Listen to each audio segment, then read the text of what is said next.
Every year, archaeologists brush away layers of dirt to uncover the remnants of forgotten worlds, a fragment of a wooden ship, a scrap of linen from an ancient tube, a piece of bone from an animal that walked the earth before written history. And with striking confidence, scientists look at these artifacts and declare an exact age: 3,000 years old, 5,000 years old, or even 40,000 years old. How is that even possible? Well, they are reading a clock, but to understand this clock, we first have to look up, way up into the deep reaches of space. You see, deep space is a chaotic firing range of cosmic rays, high energy particles blasting out from distant supernovae. When these rays collide with Earth's upper atmosphere, they trigger a violent subatomic chain reaction that produces neutrons. Then, when one of these stray neutrons smashes directly into a perfectly ordinary stable nitrogen 14 atom, which makes up 78% of our atmosphere, it knocks out a proton. In that instant of nuclear alchemy, the nitrogen atom transforms, becoming carbon 14, an unstable, heavy radioactive isotope of carbon. Once created, carbon 14 behaves just like regular carbon. It mixes with oxygen to form carbon dioxide.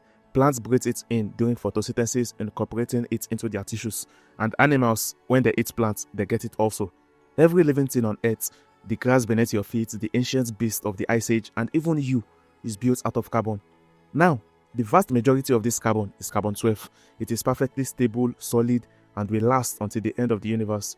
Only a microscopic fraction, about 1 in a trillion carbon atoms, is the radioactive carbon 14. While an organism is alive, its internal ratio of carbon 12 to carbon 14 remains perfectly balanced with the atmosphere. You breathe, you eat, you excrete. You are constantly replacing old carbon with new carbon. The atomic clock is running, but it is constantly being reset to match the world around it. But the moment an organism dies, the cycle breaks and intake of carbon stops entirely. From that moment on, no new carbon 14 can enter the body. The stable carbon 12 stays locked in place, unchanging. But the unstable carbon 14, it is left entirely alone on a ticking timer. Trapped inside the dead organism, it begins its slow, inevitable radioactive decay, shedding its extra mass to snap back into the nitrogen it originally came from.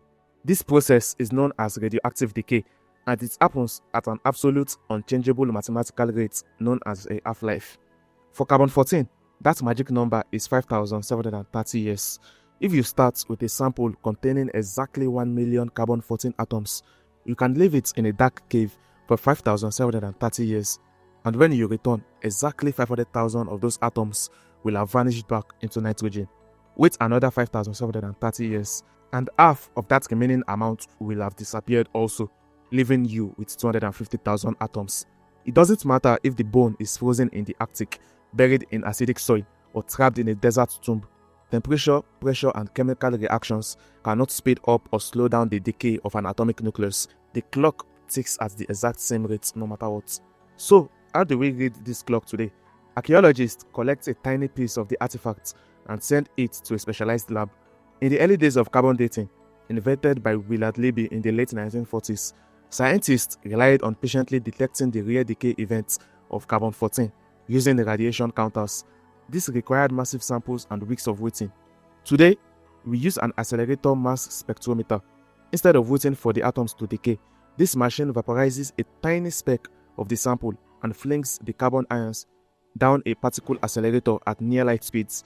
Because carbon 14 is slightly heavier than carbon 12, powerful electromagnets bend their path differently. The lighter carbon 12 atoms curve sharply, while the heavier carbon 14 atoms resist the pull, separating into a distinct stream. A high-precision detector then counts the exact amount of both atoms, giving scientists the precise ratio of stable to decayed carbon left in the sample. Then, the scientists compare the remaining carbon 14 in the sample to the known baseline of what a living organism possesses.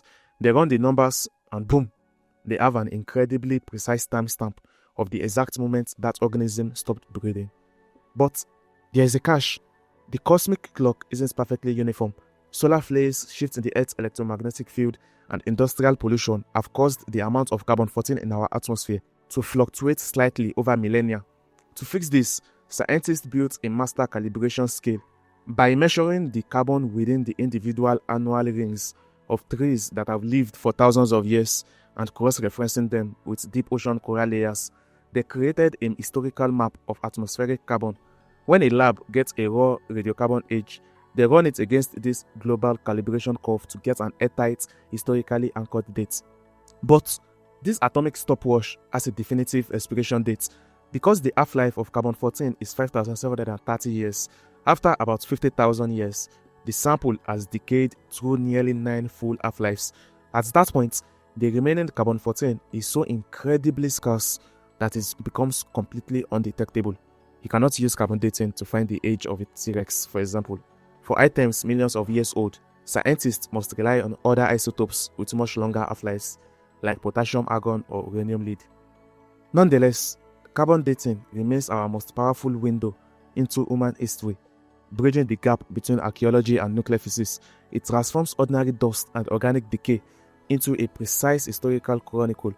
So, the next time you see a prehistoric tool, an ancient artifact, or a piece of bone from millennia ago, remember that its story isn't lost to time, it's written right there in its atoms. Speaking of time, if this video made your brain hungry, go watch the space-time video right here. We are going even deeper into the fabric of reality itself. Or, if you would rather stay grounded, literally, here's how to build a nuclear power plant in your backyard. It's like if this ended, subscribe if you want more. All in all, stay positive out there.